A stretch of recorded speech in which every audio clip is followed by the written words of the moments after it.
We are in the heart of the city with only 73 rooms, so a smaller Mandarin hotel.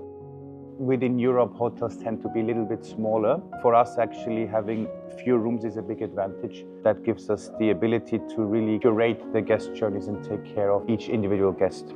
So with 20 arrivals a day or 30 arrivals a day, you see much more guests arriving and you greet them personally than you can in a 600-room hotel.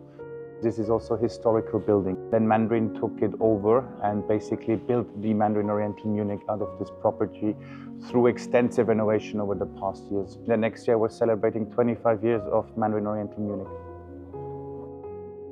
I would say quite luxury is the right word. It's very important for us. We want to create an atmosphere where you can be yourself, where you can be at your best. And that's always been at the heart of Mandarin Oriental.